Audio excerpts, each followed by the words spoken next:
Üdvözlök mindenkit! Ez itt a Digit Podcast. Személyi László vagyok, a Future-nál vezető partnere, és társam a krimiben Szekér Zoltán, az Odeon Data és a Sailing Hangar alapító ügyvezetője. Sziasztok, jó napot kívánok! A Digit Podcast célja, hogy akit nem elégítenek ki a felszínes cikkek és a hangzatos jelszavak, az közelebb kerülhessen a digitalizáció és az informatika mai meghatározó trendjeihez. Mi itt a mélyére fogunk ásni a dolgoknak. Valahányszor a KKV digitalizáció szóba kerül, én mondanám, hogy otthon érzem magam.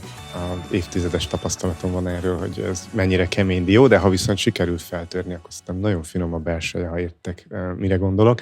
Mi lehet itt most így 2025 közepén a jövő? Az EU már régóta méri a KKV-k digitális érettségét. Az előző tervezési ciklusban a DESI-ről szoktunk beszélni, abból idézgettünk. Most már 2 éve a Digital Decade-nek, digitális évtizednek hívjuk, és akkor azon lehet szörnyűködni, hogy abban milyen számok vannak. Több szakértőt is hívtunk már itt Zolival. A Digital Tech Edic konzorciumból résztémákban beszélgettünk, de a mai nap most emeltük a tétet, és igazából stratégiáról, kicsit az ország versenyképességéről is fogunk beszélgetni. Vendégünk a Digit Podcast stúdiójában az IVS főtitkára, Tajti Krisztina, és operatív igazgatója, Sere Péter. Köszöntelek benneteket. Sziasztok! Sziasztok! Sziasztok, köszi, hogy eljöttetek. Bemelegítő kérdés, hallgattok minket? Ha igen, egyébként mi jött át nektek, hogy mire jó az a Digit Podcast? Bevallom őszintén, hogy sokféle podcast közül most legfrissebben titeket kezdtelek el hallgatni, nyilván azért, mert ide érkeztem, és nekem azt tetszett nagyon, hogy mély szakmai információkat lehet itt megkapni. Ugye sokszor az a baj, hogy ezt a témát, a digitalizációt csak tényleg nagyon a felszínen kapargatjuk konferenciákon, és ez egy ilyen podcast mindig alkalmas arra, hogy mélyre ássunk, hogy mi is történik valójában a folyamatok mögött, úgyhogy ezért is nagyon örülünk, hogy erről beszélgethetünk veletek. Kriszta? Igen, komoly témák, emészthető hangnemben és jó hangulatban, úgyhogy nekem ez jön a Digit Podcastről. Én nagyon kedvelem hallgatni az adásokat, és szerintem nagyon bízom benne, hogy ez a mai adás is egy olyan lesz, ami a hallgatóknak sokat ad, és élvezet lesz hallgatni. Köszi. Hát ezen leszünk. Föl van adva a lecke most, mert hogyha ilyennek látnak minket, akkor ennek kell megfelelni. Nem, de komolyan van egy ilyen mondás, hogy a legjobb élményeinkből lesznek az elvárásaink, és aztán mindenkit ahhoz viszonyítunk, magunkat is akár. Na most említettem ezt a nagyon csúnya műszót, hogy Digital Tech Edic, ugye ez egy projektnév, de hát most már márkanévként is funkcionál, 3 éve alakult, és ha jól tudom, akkor most egy következő talán 3 éves időszakra is úgy döntöttetek, hogy ezt működtetni szeretnétek, és engem nagyon érdekelne, hogy miért.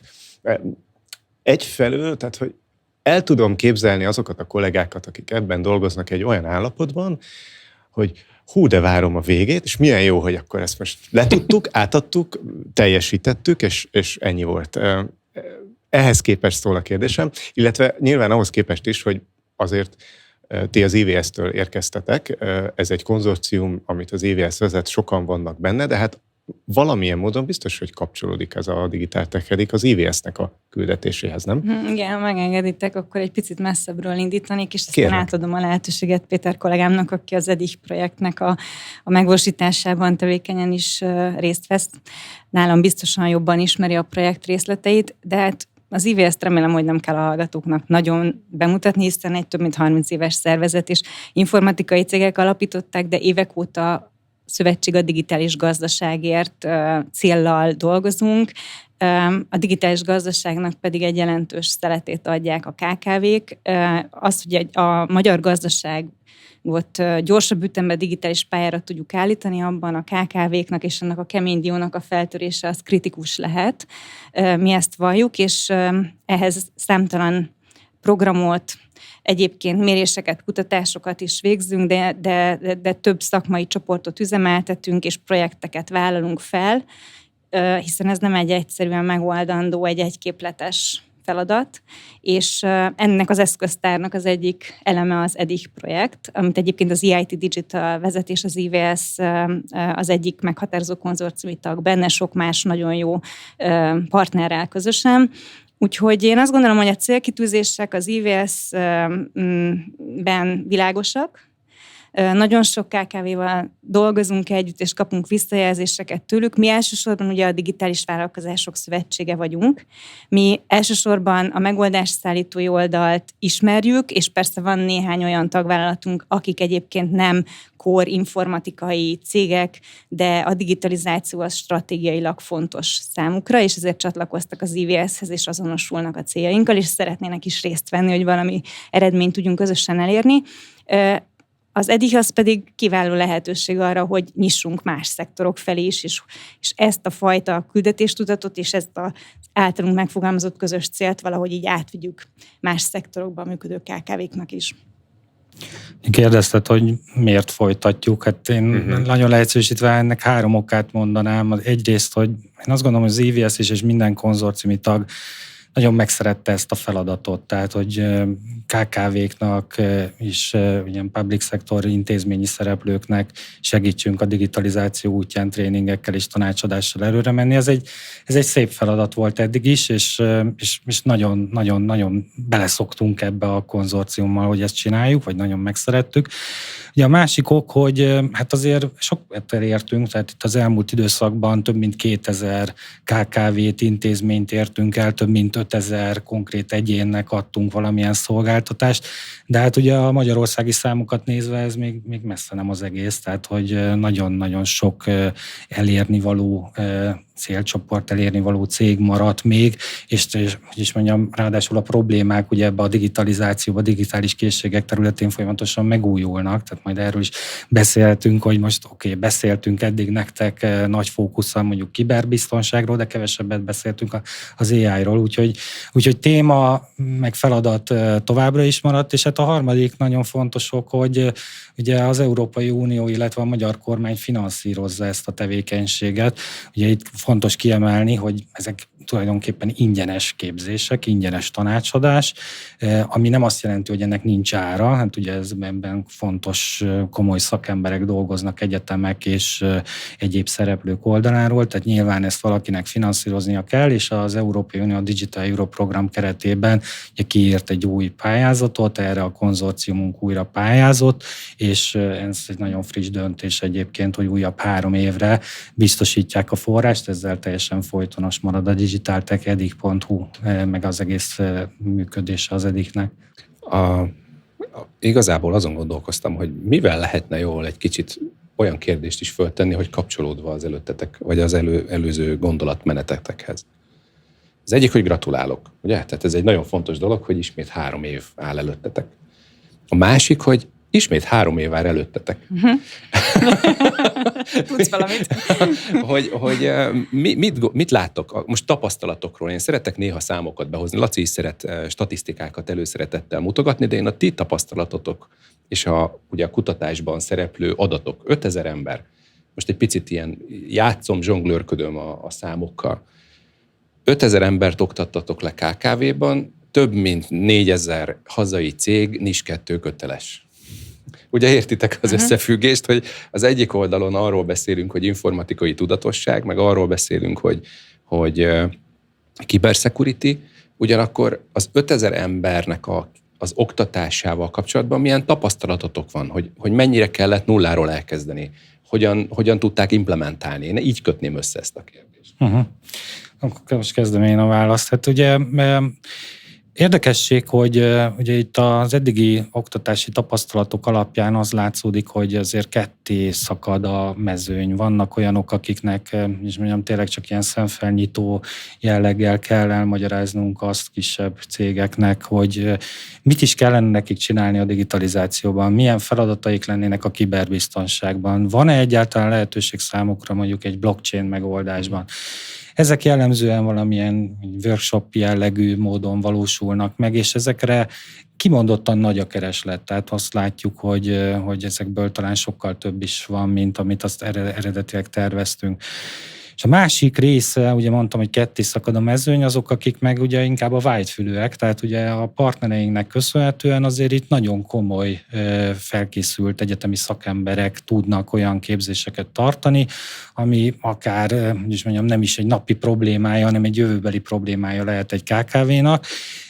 Most azt tapasztaljuk, hogy erre valamiért még kisebb az igény, vagy talán nem sikerült jól megszólítanunk azokat a szereplőket, akik ezt tudnák csinálni, és ez nekem különösen fájó pont, mert ugye az EDIH networkben, tehát ugye ilyen edikek, mint a miénk is, Magyarország is több létezik, de ugye az EU-ban is ugye 140-150 ilyen EDIH létezik, és gyakorlatilag több helyen, például a balti országokban arról számolnak be, hogy ott sokkal inkább nagy az igény már az ilyen white fülűeknek szóló képzésekre, tréningekre, tehát azért mi is arra számítunk, hogy a jövőben azért ez is erősödni fog, mert azért ugye 2025-ben már nem az lenne a feladat, hogy felhívjuk a figyelmet a kis és közepes vállalatoknak, hogy digitalizálódni kell, és mi a menü itt, hanem konkrét problémákat kellene megoldani. Úgyhogy ezért is azt gondolom, hogy izgalmas lesz ennek a folytatása, ezt szerintem felkészülten várjuk, és mondjam, éreztem egy kicsit olyat a kérdésedben, hogy ez biztos nehéz volt. Ami ebben szerintem nehéz volt, és az EDIH networköknek egy ilyen sajátossága, hogy olyan szereplőket idézőjelben kényszerít együttműködésre, akik ezt eddig nem szokták meg. Ugye mi is tulajdonképpen egy érdekképviseleti szerv vagyunk, aki egyetemekkel dolgozik együtt, állami szereplő is van ebben a konzorciumban. Meglehetősen furcsa képződmény ez, mégis kvázi ilyen cégszerűen próbálunk működni. Ennek a kezdetekben nyilván volt egy ilyen dinamikája, hogy össze kellett ennek érnie, csiszolódnia, de ugye most az Európai Unió is már azzal számol, és ezt a mi esetünkben is meg tudom erősíteni, hogy ezen túl vagyunk, tehát itt is mondjam, tovább tud folytatódni a szolgáltatás azzal a lendülettel, ahogy most is zajlik. Hát igen, és szerintem pont emiatt, amit Péter említett, hogy volt egy összecsisztolódási időszak, volt egy szolgáltatás portfólió kialakítási időszak is. Tehát most már azért van mi a kezünkben az indulásnál, mert amikor 3 éve indultunk, akkor úgy onnan kellett indítani, hogy jó, akkor mi is itt a feladat, meg kinek akarunk, mit, és annak mi lesz az impactje. Most meg és hogy kéne dokumentálni? És hogy kellene, és akkor hogy lesz a customer relationship, és kinek mi a feladata benne, és akkor ugye azért monitoring is lesz a végén. Szóval egy csomó olyan adat, feladat, minden, amivel amúgy nem is akarjuk fárasztani a hallgatókat, de most már maga az egész konzorcium nem ugyanonnan indul, mint ahonnan 3 éve indultunk. Pont ezért azt feltételezzük, hogy most már tudunk skálázni, és tudunk amúgy tényleg újabb témákat is behozni, mint hogy említettétek, a kiber az most is bent van, de az AI, mint egy kihagyhatatlan technológia, az most jön. Ami szerintem továbbra is feladat, és amiben erősíteni kell, nem csak az EDIH projektben, hanem úgy általában a KKV-kkal kapcsolatban, az szerintem még mindig a valós helyzetértékelésüknek a támogatása, mert szerintem nagyon sok KKV van úgy vele, hogy jó, oké, kellene csinálnom ezt, de nem baj, majd jövőre, vagy nem baj, hogy még nem kezdtünk hozzá, mert mi másban jobbak vagyunk. És igazából ezek az edikek erre is nagyon jók. Nyilván nem egy önállóan kitűzött cél vagy feladat számukra. Sokan dolgozunk ezen, az IVSZ-hez hasonló szervezetek, szövetségek, kamarák, hogy segítsük megérteni a KKV-knak azt, hogy ez egy must have, és hát azt gondolom, hogy az igénynek ott kellene lenni az oldalukon, de még mindig igénygenerálást is kell csinálnunk. És ebben szerintem kiváló alapok vannak az edikek kezében, mert van egy csomó tapasztalat, 2000 cég, 5000 leoktatott magánszemély a cégek háta mögött. Tehát, hogy ebből kiindulva, én abban bízom, hogy a következő EDIH impactben akár ezt érzékelhetően meg is fogja tudni mutatni. Én most előreugrom egy kérdéssel. A témákról akartam kérdezni, de most már, mivel mind a ketten elfelé a igényfelkeltés, meg kulturális kérdések felé tettetek egy lépést, hogy most ezzel folytatnám. Ez a white szó, ez nekem nagyon tetszik, mi itt ugye azt szoktuk mondani, hogy a mélyére ásunk a dolgoknak, de ez még szebb magyar kifejezés, hogy a white fülűeknek. Most egy ilyen kérdést szeretnék feltenni, amit szerintem a white-fülű hallgatók fognak legjobban élvezni.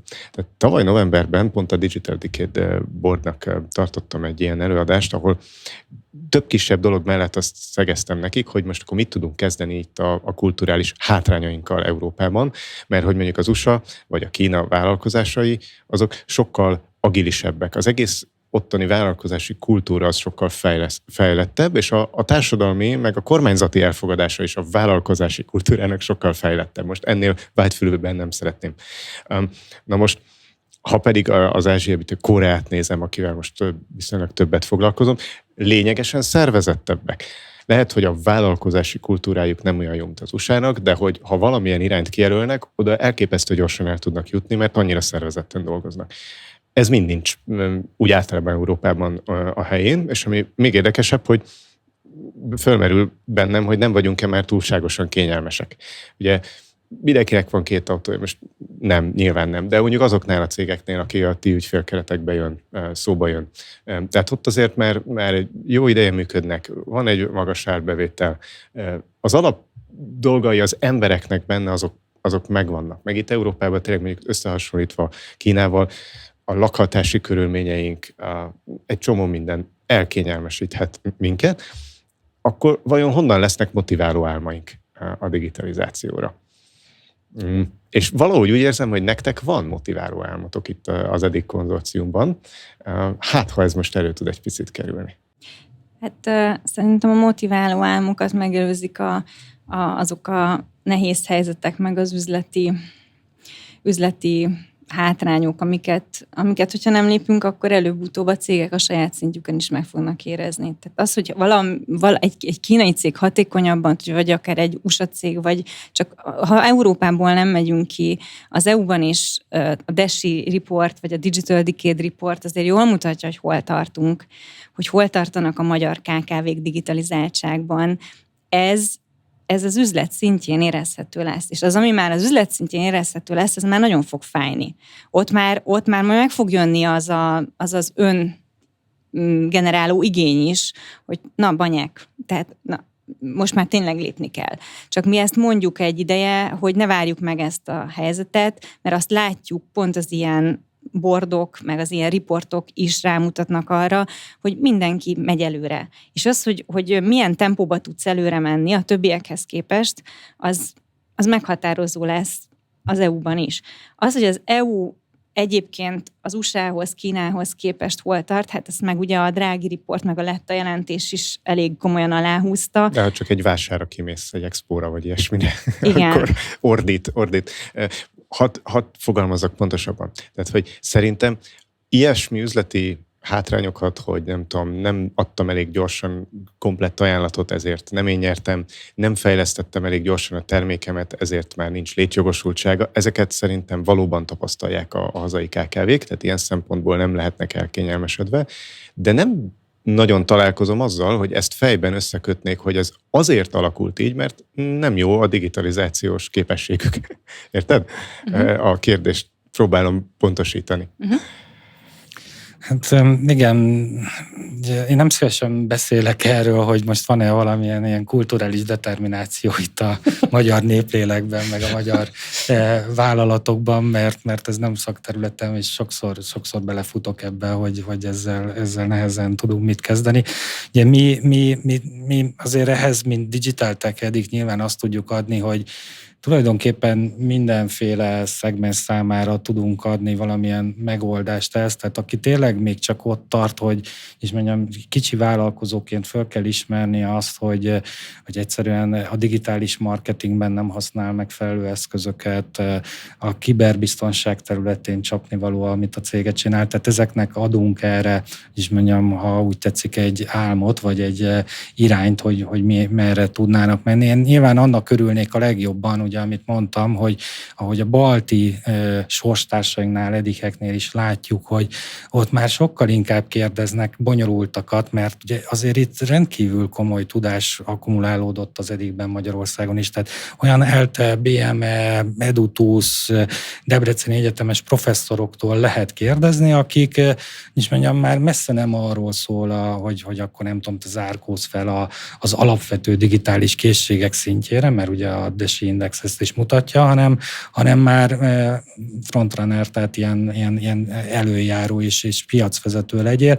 Ugye, hogy ezekhez mi kell, hogy ilyen cégekből minél több legyen, ezt a jóisten tudja, vagy én erre nem mernék válaszolni, de az biztos, hogy az EDIC-ben van erre is megoldás, tehát ugye gyakorlatilag az EDIC networkök felismerték, hogy azért nem csak képezni kell, meg szemeket kell felnyitni, hanem ugye ebbe az egész EDIC szolgáltatás halmazba tanácsadások is vannak. Probléma megoldás. Segítünk elindulni ezen az úton, és ez is mind ingyen van, tehát ugye hát ingyen, mert ugye még egyszer kifizeti más, tehát, de az, aki ezt igénybe veszi, azt meg tudja kapni, nyilván az idejét erre rá kell áldoznia, és megmutatjuk nekik, hogy lehet elindulni, és még akár egy ilyen szolgáltatás is van, amivel sajnos például nagyon sokat kell dolgoznunk, tehát ez nekünk nagyon challenging, hogy ezt föltöltsük jelentkezőkkel, ez van ez az úgynevezett Test Before Invest típusú szolgáltatása az EDIC-nek.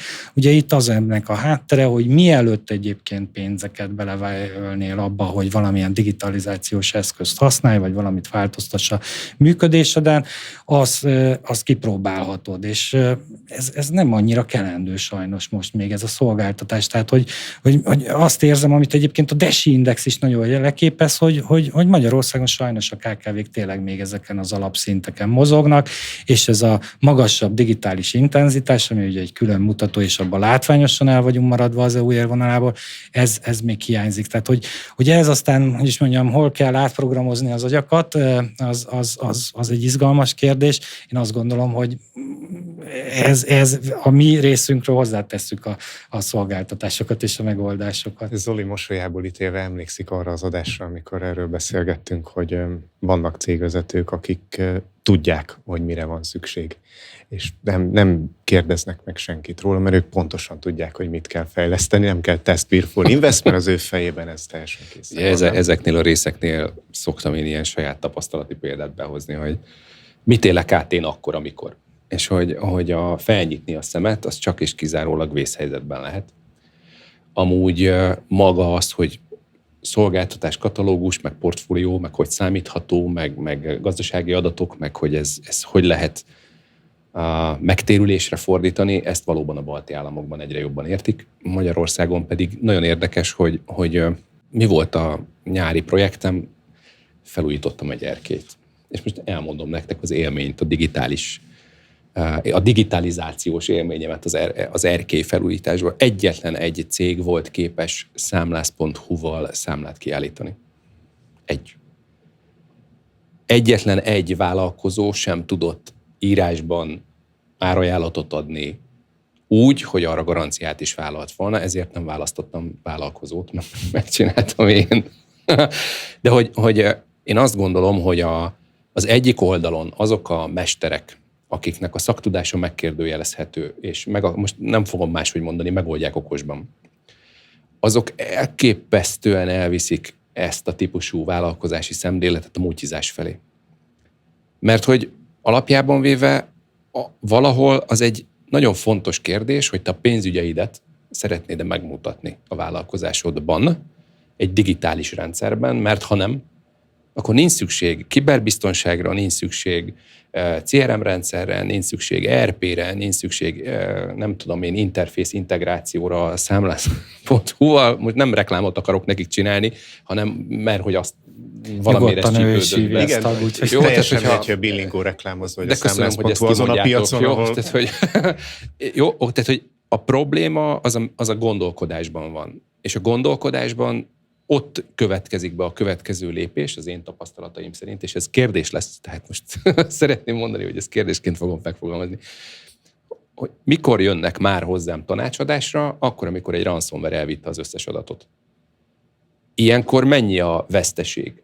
És én erre tudok nagyon hamar kétféle választ. Az egyik, hogy forduljanak hozzátok, a másik meg nyilván tanácsadó cég van, tehát hogy bizonyos léptékekben be tudunk szállni, illetve Lacival mind a ketten oktatunk egyetemeken, de hogy ebben azt látom, hogy még a generációváltással is meg kell küzdenie a vállalkozásoknak, mert amíg a tulajdonosok, akik most lassan elmennek nyugdíjba, kifejezetten ragaszkodnak a papíros irodához, ezt most így szeretném megfogalmazni, az új generáció viszont egyáltalán nem szeretne ezzel foglalkozni, viszont nincs meg a folyamatismeret.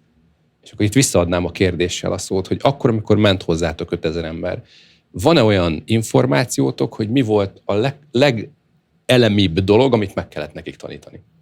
Ez jó kérdés. Igen, alapvetően a kiber területen egyébként, ugye mondtad, hogy ugye ez egy izgalmas kérdés, mert az rögtön húsba vághat, hogy valamit ott elcsesznek, és ott többször találkoztunk ilyen sztorikkal. Tehát ugye ezeken a workshopon nyilván mi is igyekeztünk ilyen konkrét történeteket megosztani, hogy miért kell ezzel foglalkozni, de jöttek ők maguktól is a sok-sok történettel, tehát szerintem ez már valahol mindenki. Tehát ugye vannak statisztikák, hogy például ilyen kibercsalásoknak már mennyi áldozata van, tehát valószínűleg már előbb-utóbb mindenki találkozott, és így jönnek is hozzánk, és ez érdekli is őket.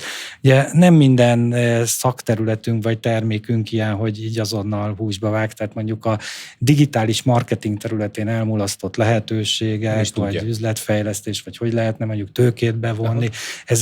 Ezek nem feltétlenül ilyen menekülés alapú motivációk, hogy úgy valami bajtól meneküljek, hanem ugye ez ilyen piacépítési jellegű eredmények.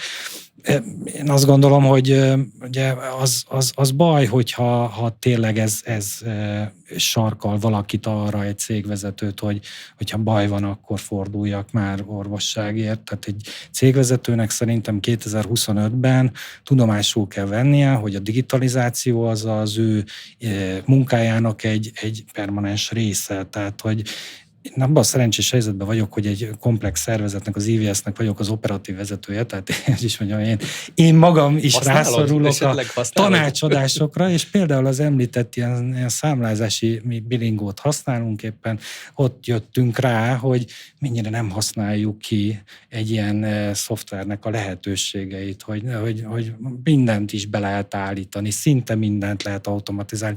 CRM rendszerünk van, amiből gyakorlatilag teljesen automatikus lehet az a dolog, de ugye ott nem égett a ház, tehát nem láttam semmi problémát, csinálták a kollégák a feladatokat, és nem feltétlenül és bevallom szégyen szemre, nem feltétlenül gondolkodtam előre, hogy lehet, hogy már 1-2 évvel ezelőtt meg tudtunk volna lépni olyan dolgokat, amitől munkaerőt tudtunk volna megspórolni, vagy másra tudtuk volna azt a hasznos időt vinni. De úgy általánosságra visszakanyarodva én azt gondolom, hogy egy mai cégvezetőnek, akármilyen kicsi cégről is legyen szó, ennek így folyamatosan ott kell kattogni a fejébe, hogy keresnie kell, hogy a digitalizáció területén mit kell változtatni, és aztán ez most így az AI-jal, meg aztán tényleg így... A következő kérdésem ez lenne, hogy és AI robotot ti használtok-e már, de... Felmerült egyébként pont a Digital Tech Edic folytatásában, ugye az EU is minden ediktől, mert eddig voltak ilyen tematikus lehatárolódások az edikekben, de így az AI majd, hogy nem egy ilyen horizontális topikként itt megjelent, és nyilván nekünk is itt a marketing funkciókban, tehát az ügyfélkezelési funkciókban az, hogy valamilyen AI-jal támogatott megoldás is legyen, ez most már valószínűleg elkerülhetetlen lesz, és ennek szívesen is állunk elébe, de hogy is mondjam, ezekből egy csomó minden nekünk is most kell tanulni, mert például az IVS ezeket még eddig nem használta, de a konzorciumban ez biztos, hogy így az eddigben használni fogjuk. Illetve biztos vagyok benne, hogy a konzorciumi tagok is használják, tehát például oktatásfejlesztésben, tananyagfejlesztésben, tesztekben, és így tovább biztos, hogy a tanult professzorok ezt már kapják az egyetemről is, hogy mivel érdemes még jobban csinálni. Kriszta itt nagyon bólogatott, és aztán még jegyzetelt is, ezt az Apple és a Spotify hallgatók kedvéért el kell, hogy mondjam szóban. Az a helyzet, hogy itt körülbelül egy 2-3 héttel az adás publikálása után lesz az éves nagy konferenciátok, a Menta. És ugye most a témákat így szép lassan megtudtuk, hogy most a következő 3 évben a Digital Tech Edicnek milyen témái vannak. Nyilván az AI ez mindenképpen, nyilván a kiberbiztonság az mindenképpen, még lehet, hogy van-e hogy a tőkebevonás mindenképpen, és akkor még ez a Test Before Invest lehet, hogy még erősebbé válik, még lehet, hogy újak is jönnek, hiszen ugye itt 26, 27 és még egy kis 28 is lesz ebben a 3 évben, miközben ugye 22 óta csináljátok, és belegondoltam, hogy mi minden történt 22 óta. Tehát, hogy akkor jól gondolom, hogy a Mentán szeptember 30-án, aki eljön, az ezekkel a témákkal fog találkozni? Vagy még mással is?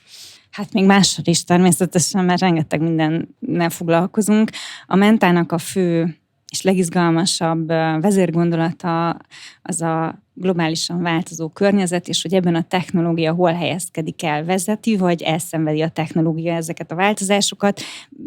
Ezt szeretnénk boncolgatni, és nagyon sok izgalmas hazai és külföldi előadóink is lesznek, de lesznek olyan külön termek és olyan tartalmak a színpadon is, workshop termekben is, amik abszolút ezekre a kisebb témákra rezonálnak. Az EDIH-nek is lesz külön programja, de fogunk beszélni az AI-ról, fogunk beszélni kiberbiztonságról, fogunk beszélni az adatokkal kapcsolatos lehetőségekről, hiszen rengeteg adat van, és úgy ezek a témák össze is függnek egymással, tehát hogyha van adat, amiből az AI dolgozon, és ez egy megfelelően előkészített és minőségileg is megfelelő adat, azzal tud valamit kezdeni, például egy AI.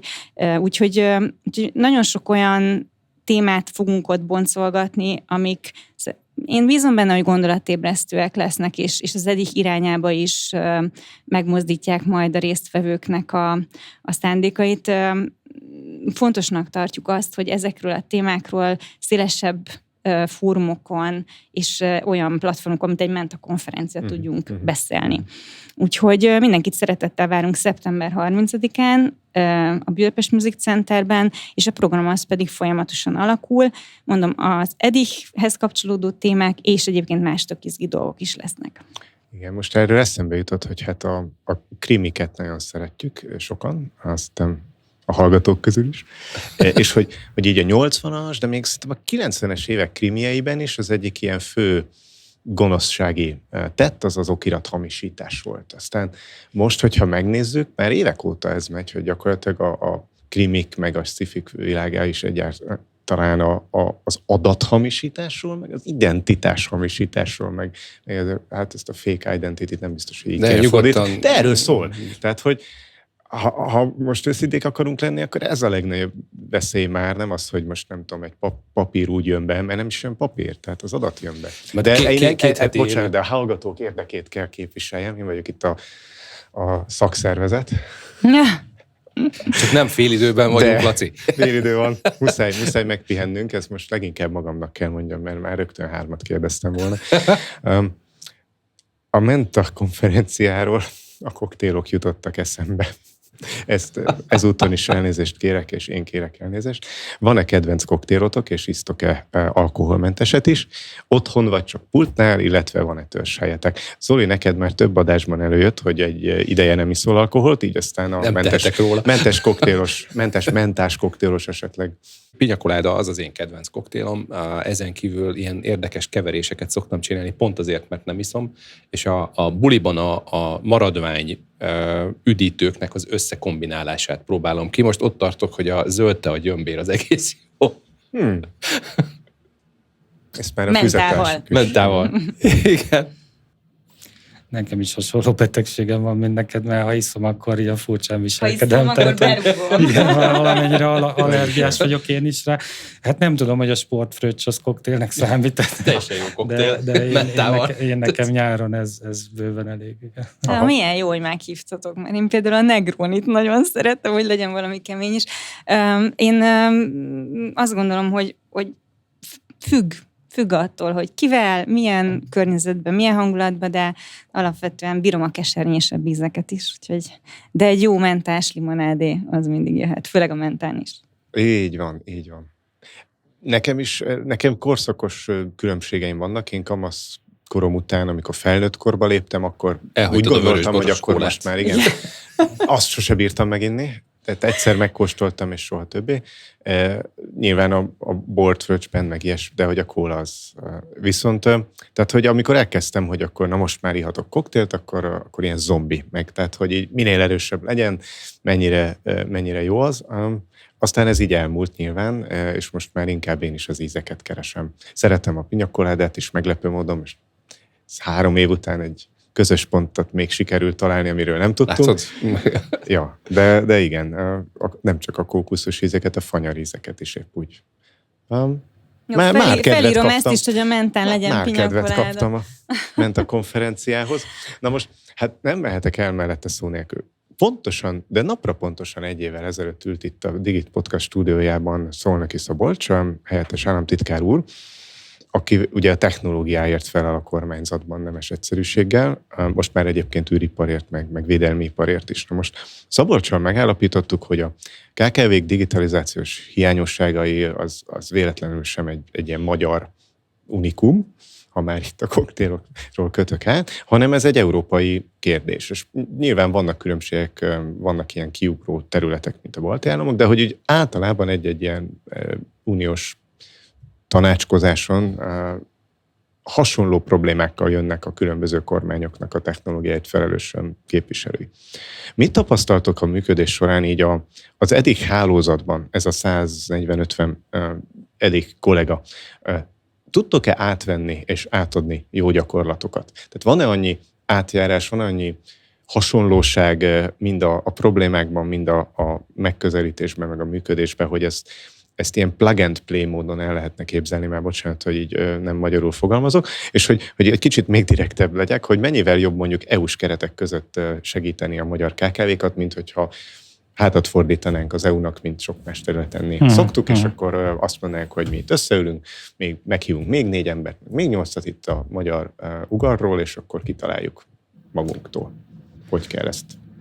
Nekem itt még vannak várakozásaim, tehát ez tudna még jobb lenni ebben az EDIK Networkben, ez a nemzetközi típusú kapcsolatmegosztás. Ugye itt neked szerintem érdekessége, hogy alapvetően ugye ezek az úgynevezett közvetlen uniós források, mert ez egy Digital Europe programból származó pénz, azok általában nemzetközi konzorciumokat szoktak összerakni egy-egy pályázatban. Na most itt az EDIK-nél nem ez történik, tehát ugye itt nagy konzorciumok vannak, de ezek nemzeti konzorciumok, tehát a mi konzorciumunkban is alapvetően különböző területekről, de magyarországi entitások, magyarországi szereplők jönnek be. Én már egyébként önmagában ezt nagyon izgalmas kihívásnak tartom, hogy tényleg találkozzon egy egyetemi akadémikus tudás, egy iparági szövetség tudásával, egy kormányzati tudással, tehát amire itt minket rákényszerítenek, hogy kik működjenek együtt, az már egy jó dolog. Ugye izgalmasabb lehetne nyilván akkor, hogyha ez mondjuk még ilyen nemzetközibbé válna, egy ilyen konzorcium, csak ugye azért azt is látni kell, hogy voltak más programokban, nekünk is vannak ilyenek, például a Level Up képzés, vagy az Ariza képzés, olyan nemzetközi képzési programok EU-s forrásokból, ahol alapvetően angol nyelvű tartalmakon keresztül lehet ezt a digitális tudást megszerezni. Most ez a nyelvi akadály sajnos létezik, Magyarországon is létezik, tehát ugye nyilván lehetne ezeket valamennyire lokalizálni, de az, hogyha mondjuk így élőben akarunk tréningeket, tanácsadást adni, ahhoz magyar partnerek kellenek, tehát én ezért azt gondolom, hogy szakmailag ez egy érthető döntés, hogy itt nem nagy nemzetközi konzorciumok, hanem nagy nemzeti konzorciumok vannak. Nyilván maga az EDIK networkje az olyan, hogy tudunk egymástól tanulni, sőt ez nekünk házi feladatunk is, tehát ezekben a projektekben egy markáns rész az, hogy elmegyünk nemzetközi kapcsolatcserékre, konferenciákon, stb. Így megtanuljuk, hogy ki mit csinál, de ez a plug and play típusú dolog, ezt én hiányolom, mert sokszor egyébként több országban párhuzamosan feltaláljuk a csőben a lyukat, és gyakorlatilag nagyon hasonló képzéseket nulláról fölépítünk. De a lehetőség az adva van, hogy tanuljunk egymástól, és mi a magyar edikek részéről szerintem törekszünk is arra, hogy a mi gyakorlatainkat is megosszuk környező országokkal, vagy más EU országokkal, ilyen utazások lesznek, illetve várjuk is az ilyen típusú segítséget, vagy keressük az ilyen típusú segítséget.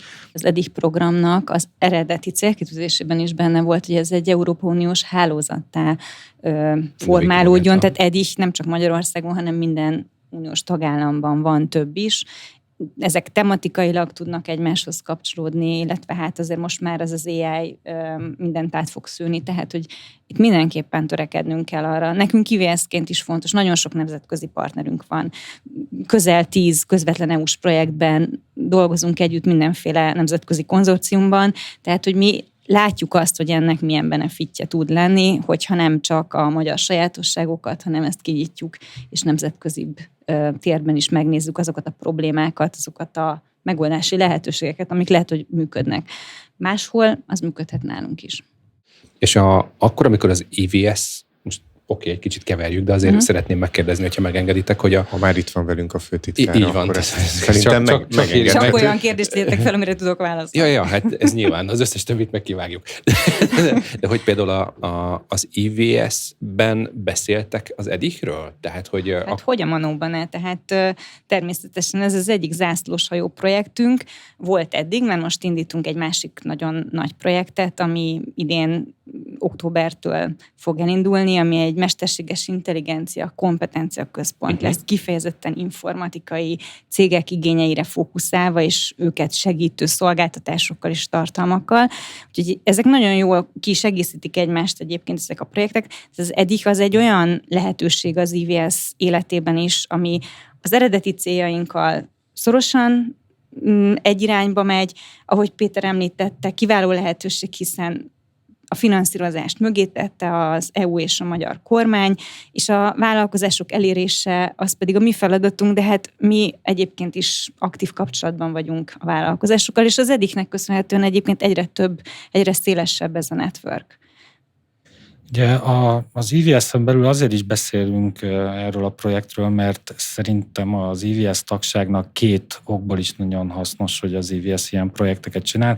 Egyrészt az IVS tagság lehet az, akit ugye mondtam, hogy ilyen white-fülű kérdéseket tesz fel, tehát praktikusan minden IVS tagnak, aki ugye a jogosultsági kritériumoknak megfelel, ugye alapvetően KKV vagy public szektoros szereplő, lehetősége van, hogy ingyenesen olyan típusú problémákról konzultáljon, vagy tréningeket kapjon egyetemi szereplőktől, ami az ő működését segíti. Tehát ezért mi ezt promotáljuk a saját tagságunkban is, hogy tessék jönni, kérdezni, használni ezt a lehetőséget. Ugye nyilván ez, hogy is mondjam, talán inkább a saját működésük szempontjából fontos, ami meg egy másik aspektus, hogy ugye nagyon sok tagvállalatunknak az az ügyfélkör, amit mi elérünk az EDIH-ben, ugye az potenciálisan vevői lehetnek. Tehát akik ugye mondjuk fölismerik, hogy neki egy kiberbiztonsági eszközre van szüksége, vagy egy újfajta digitális marketing megoldásra, az ugye az informatikai vagy digitális vállalatoktól tudja ezt igénybe venni. Mi ezt az IVS-ben felismerve nagyon szeretnénk a második felvonásban, tehát a következő 3 évben erősíteni azokat a workshopokat, ahol a tagvállalataink ezekkel a konkrét napi tudással, megoldással tudnak eljönni ezekre a workshopokra, képzésekre, és tudnak segíteni az EDIH célcsoportjainak, és ezzel egyfajta, ugye nekünk ez egy fontos feladatunk, egy ilyen matchmaking, tehát hogy találjon egymásra a kereslet és kínálat, ezt is tudjuk az EDIH-en keresztül biztosítani. Tehát én azt gondolom, hogy ez egy további ilyen win-win-win helyzet lehet majd a folytatásban. Ez nagyon jó, hogy behoztad, Kriszta, hogy itt tulajdonképpen két területen is, vagy két megközelítésbe foglalkoztuk a mesterséges intelligenciával. Most már, hogy elindul egyrészt az EDIH 2.0, másrészt pedig elindul nektek ez a kompetencia központotok.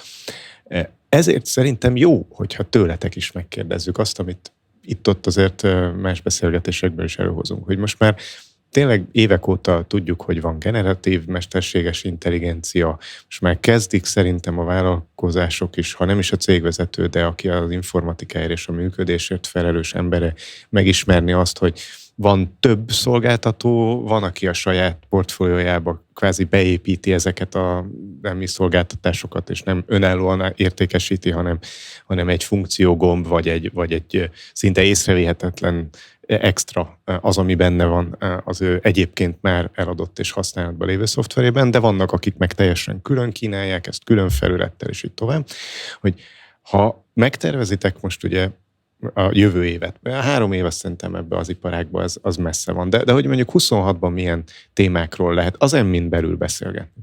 Akkor ti hova helyezitek a súlypontot? Még mindig a generatív AI-ra, vagy van már szerintetek valami más terület, amivel többet kéne foglalkozni?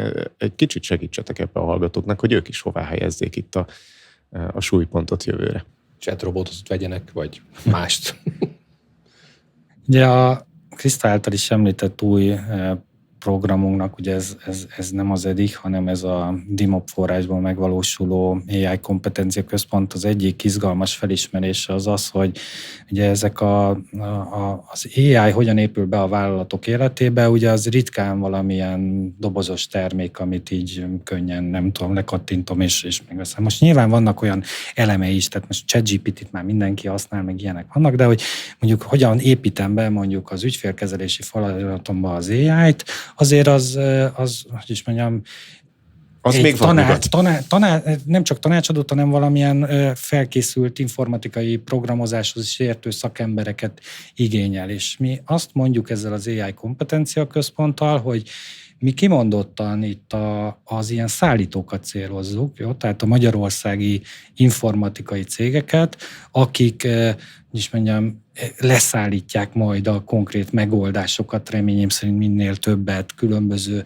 másodiparágaknak, tehát mondjuk a logisztika területén, vagy bármilyen más iparágban, és gyakorlatilag mi ott próbálunk nekik majd kínálni egy olyan lehetőséget, hogy ugye ezeknek az AI-os fejlesztéseknek egyik kulcs területe az, hogy mielőtt ezek élesben mennek, kellően le legyenek tesztelve nagy mennyiségű adattal, ami nem mindig rá rendelkezésre ugye ezeknél a cégeknél, és ugye ez egy megfelelő tesztkörnyezetet is adunk, egy megfelelő tudáskörnyezetet adunk, tapasztalatmegosztást, tehát itt mi kimondottan most arra koncentrálunk, és ezzel tudom, hogy nem válaszoltam a kérdésetekre, hogy pontosan mi is lesz, de hogy azok a szereplők, akik majd ezt a informatikai oldalról leszállítják ezeket a megoldásokat, kapják meg gyakorlatilag megint csak ingyenesen azokat az eszközöket, lehetőségeket, tudást, ami ahhoz kell, hogy minél több ilyen implementált AI legyen a magyar gazdaságban.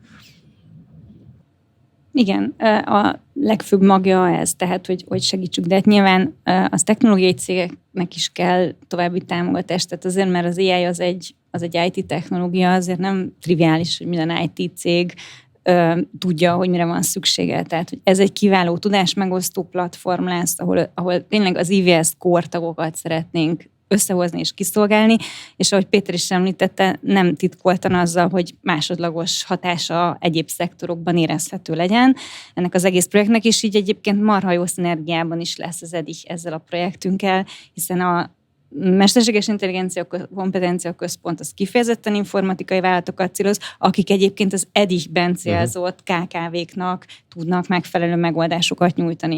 Úgyhogy nagyon örülünk, hogy megkaptuk ezt a lehetőséget, és szeretnénk kihasználni és értékes szolgáltatásokat nyújtani, mind a megoldásszállítói, mind a végfelhasználói oldal számára. Amúgy vicces volt így hallgatni előzetesen egyéb podcastjaiteket, mert ugye itt, amiről beszélgetünk, KKV-k digitalizációja, az ebben nyújtott támogatás, korábbi adásban felmerült egyáltalán, hogy na mi az a KKV?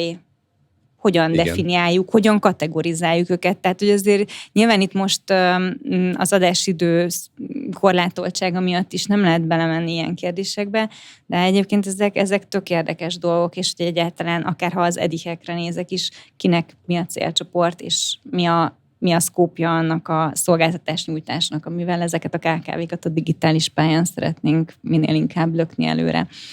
Úgyhogy, de nem akarok belemenni ebbe ilyen mélységében, mert azt gondolom, hogy egyrészt a hallgatók meghallgatják az előző adásokat is, hogyha most így felkeltettük az érdeklődést. És itt szeretném elmondani, hogy tessék feliratkozni. Igen, 3 csatornán is lehet, sőt a YouTube-on még nézni is lehet, nem csak feliratkozni, ami külön élmény, szerintem egészen más megvilágításba helyezi a tartalmakat, amikor az arcot is tudod társítani mellé. Most itt a végén még érdekelne egy dolog, és remélem, hogy a hallgatókat is. Most képzések, mentorálás, tanácsadás, ezekről mind beszéltünk, talán a mentorálásról kevesebbet, de hát mindig vannak ilyen mostohagyermekek, de hogy van itt még egy tevékenység, méghozzá a kapcsolatépítés és partnerkeresés. Volt már nálunk a Málnai Barnamáskivel, erről még egy picit többet is beszélgettünk, ő ugye üzletfejlesztő, így azzal kell fekszik. És akár befektető partnerkeresés is ideértendő. Mi volt ezen a téren az a tapasztalat a 3 év alatt, ami összegyűlt, ami mondjuk tudja segíteni a következő 3 évet, illetve akár a Menta konferenciának a tematizálását is. Hogyan lehet építeni arra, hogy ilyen első szány próbálgatásokon túl vagytok a partner és befektetői partnerkeresés területén? Háttér ehhez a kérdéshez, hogy azért Magyarországon még mindig érezni szerintem valahol a lelkekben mélyen azt az érzést, hogy én nem bízhatok annyira senkiben, hogy partnerkedjek. Már bocsánat, hogy így mondom, de hogy nekem ezt egyedül kell megoldani, mert minden más megoldás sokkal kockázatosabb. Tehát ilyen környezetben hogyan lehet őket mégis partnerekké varázsolni? Most egyszerűbbé tetted a kérdést. Ez volt a célom. Könnyebb megválaszolni. Hát igen, azért én azt gondolom, hogy azért ez a eddigi tapasztalatában inkább ilyen irodalmi ritkaság, hogy befektetőkeresésben sok partnert össze tudtunk egymással hozni, de volt ilyen, tehát ugye a konzorcium tagjai közül többen is dolgoztak azon, hogy befektetőket találjanak egy ügyfélünk számára, eddig ügyfél számára. Én azt gondolom, hogy Én szívesen reagálok erre, és nem annyira, tehát a Málnai Barna kiváló munkát végezni, nagyon, nagyon kedvelem, régóta ismerem Barnamást, és biztos, hogy minden olyan, minket az Edichiet megkereső cégnek segít, aki finanszírozás, befektetést keres. Ugye abban a podcastban is elmondta Barna, a befektetés az egyfajta lehetőség a finanszírozásra, van még grant financing, meg egyéb más olyan lehetőségek, amiket az Edich szintén mondjuk tud behozni a közös gondolkodásba. Ezekbe mi tanácsadóként el tudjuk mondani, hogy melyiknek mi az előnye, mi a hátránya. De ha már itt ezt a témát hoztad be, Laci, hogy investment, mint finanszírozási forrás, ugye indult az elmúlt időszakban több olyan kezdeményezés, akár csak a kamarának a tőkealapkezelője, ami létrejött, és talán Ács Zoli tudna erről például több tapasztalatot megosztani veletek, akik most próbálják azt elérni, hogy a magyar vállalkozások a tőkebefektetésre tekintsenek úgy, mint egy igenis reális alternatív finanszírozási lehetőség. Én látom azt, egyébként a kamarában is szoktam részt venni rendezvényeken, illetve inkubátorként is van tapasztalatom startupokkal, hogy ma azoknak a középvállalkozásoknak, akik eddig ahhoz voltak hozzászoktatva, vagy uniós támogatásokból, pályázatokból kapnak finanszírozást, vagy bankhitelre alkalmasak, és ezért így veszik fel, és akkor majd ők tudják meg, le van kottázva minden is. Nem azt mondom, hogy nincs benne rizikó, de viszonylag jól körülhatárolható. Nekik az, hogy ők tőkét vonjanak be, és ezért akár csak 1%-ot is odaadjanak a cégükből, és egyébként a jogokat megoszták valakivel, ez azért ma még a mai magyar vállalkozói kultúrában egy tabu. Hát tabu, vagy inkább egy ilyen inkább elutasított, mint elfogadott finanszírozási forma, és én szerintem, mivel azért keresik a pénzt a vállalkozások a fejlesztéshez, tehát nyilván az a legjobb, hogyha az eredményből tudsz a fejlesztésre fordítani, de most tegyük a szívünkre a kezünket, vagy a tempó, vagy az eredménynek a nagyságrendje nem biztos, hogy ezt a forrást ezt lehetővé teszi. Rá kell vezetni a cégeket erre. És szerintem például ez az MKIK-nak ez a tőkealapprogramja, ez egy ilyen eszköz is. Nem csak a finanszírozáshoz, hanem az edukációhoz is. Én tényleg láttam azt, amikor megkérdezték cégvezetők, hogy de hát most akkor nekem oda kell adni 5%-át a cégemnek. És igen, oda, és nyilván meg kell nézni, hogy ezzel milyen jogokat és milyen kötelezettségeket vállal, de ez egyébként, ha már beszéltünk arról, hogy USA, Kína, és egyébként, hogy Európa más országaiból is gyorsabban mennek dolgok, szerintem ez egy olyan korlátunk most, felfogásbeli és kulturális korlátunk a vállalkozási kultúra területén, amin én örülök neki, hogy most elkezdődik egy pici szemléletformás, és több cég fog nyitni ebbe az irányba. Az Edich konkrétan nem nyújt ilyen szolgáltatást, viszont ha valakit érdekel ez a fajta finanszírozási forma, akkor biztos vagyok benne, hogy talál olyan tanácsadói hátteret, segítséget, amiben segítünk elmagyarázni, hogy mire kell készülni, és mit hogy kell értelmezni. Jó hosszú volt. De jó volt. Abszolút. Kellett. Sajnos minden jónak vége szakad egyszer. Ennyi fért a Digit Podcast mai adásába. Kriszta és Péter, nagyon szépen köszönjük, hogy velünk tartottatok. Meséltetek a Digital Tech Headingről, meséltetek a Menta konferenciákról, és megtudtuk, hogy mit isztok, ha koktél. Köszönöm. Köszönjük. Köszönjük szépen. Köszi.